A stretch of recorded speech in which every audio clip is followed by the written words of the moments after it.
Hey guys, so today I got to install a trailer hitch on that truck.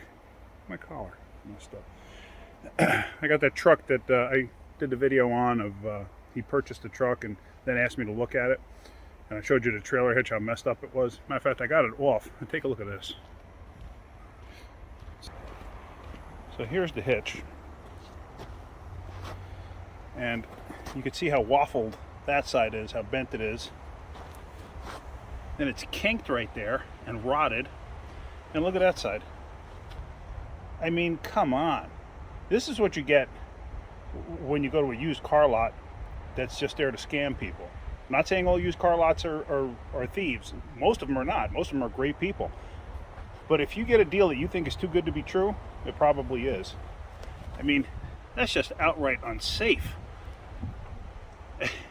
That amazes me that somebody actually did that.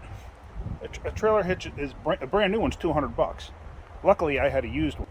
So I had a used one on that truck right there. So I took it off and I mounted it. What a time I had mounting that. The rear bumper is actually bent on this truck. So let me show you real quick. It's already on. But here it is. It's all mounted. As you can see, the top hardware, there where it goes in the bumper, it doesn't fit exactly right. That's as good as it's going to get because the bumper is actually bent. The center of the bumper is bent inward. So, but it's all mounted. It's a factory hitch. It was in great shape. There was really nothing wrong with it at all.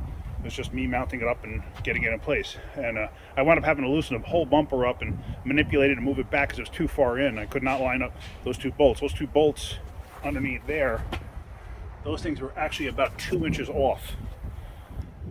So wound up, taking the whole bumper loose, all the brackets, everything else, and maneuvering it, manipulating it. I used pry bars and stuff like that just to try to pry everything into place. I eventually got it, but I had a time and a half doing it because, like I said, the bumper itself is bent in the center. But at least now he's got a safe way to tow something. So the next thing was he had me change O2 sensors because the O2 sensors on this, remember I showed you it had a ton of codes in it. So I did that and I took it for a road test, and sure enough, the Misfire, if you remember, I had a Misfire on there too. The Misfire came back.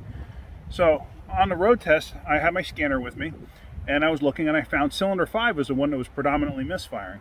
Okay. So I get back. I had a set of used spark plugs from an engine that I just did. They were still in the motor, but anyway, pulled the plugs out. They're in okay shape, but they're used plugs. I just pulled one out, and I swapped number 5 out, just stuck the used plug in it. Took it for a ride, and the Misfire was gone. So he's going for a set of spark plugs because I think the plugs were original. I want you to see this. I've actually never seen this. At idle, it ran fine. Cruising, it ran fine. Under load, it would misfire like crazy. Check this out. So here's your plug. If you look, it's not terrible until you get there. What on earth happened there? And you could see signs that it was arcing across the grounding strap on the side. Actually, that's the first time I've ever actually seen that where only half the porcelain splits. I've seen this porcelain actually break and shield the spark, causing a misfire. I've seen that. But yeah, these are original plugs. I mean, look how worn out that is. That's just shot. That's my next step. I'm going to be throwing a set of spark plugs in this thing now and take it for a ride. He actually has another vehicle at his house that he wants me to stop and take a look at because he thinks it's unsafe to drive. He thinks the wheel bearing went out. It's a Ford Explorer. I made a video on that a long time ago, maybe a year, maybe 8 months ago, where I basically rebuilt the 4-liter.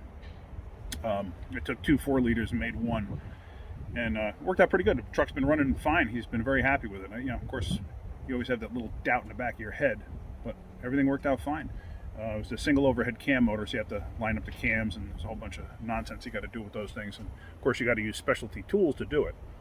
So anyway, I'm going to throw a set of spark plugs in this, and I'm going to road test this down to his house because usually I take lunch, I go home and take care of my dog, and go from there.